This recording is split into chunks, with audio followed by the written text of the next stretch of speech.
संबलपुर बुर्ला भली मुख्य स्थान एपरिक गाँ गंडार किछि दिन है परिबा दर सीमा टपिलानी। बजार रे आलू पियाज डाली तेल भली अत्यावश्यक सामग्रीर दर दिनक दिन बढ़ुवा बेले वर्तमान परिबा दर खाउटिंग मुंड व्यथार कारण पलटि। टमाटो अमृतभंडा भली नीतिदिनिया परिबार किलो प्रति दर कौन तारतम्य रहुनी। सेपटे अदा रसुण जो भली दर रही ता साधारण जनता काल साजिलानी। तेबे दर नियंत्रण स्थानीय प्रशासनिक स्तर में कौन तत्परता प्रकाश पाउन बेले अपर पक्ष स्थानीय परिबा चाषी क्षतिग्रस्त होइछि।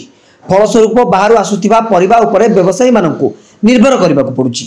तेबे जिला प्रशासन तथा विभागीय उच्च कर्तृपक्ष तुरंत एप्रति दृष्टि दे समग्र जिले में लगाम छड़ा परिबा दर को नियंत्रण करिबारे बड़ भूमिका निर्वाह करने उपरे गुरुत्व दिया जाइछि। अंचलर पनीपरिबा दर को नियंत्रण करने दिगरे पंचायत ब्लॉक एनएससी पौर परिषद जिला परिषद और महानगर निगम सहित जिला प्रशासन ए दिगरे पदक्षेप नेबा पई समस्त अधिकार और दायित्व थाई भी सेमाने चुप पड़ी रहिबा को नै समाजसेवी डॉक्टर राजाराम षडंगी आश्चर्य प्रकट करछंती। से कहिसंती निज निज अंचल रे विभिन्न पनीपरिबार अमल विक्रय आमदानी रप्तानी उपरे चाहिदा को लक्ष्य करी ग्रामांचल सहरांचल जाए व्यवस्था रही।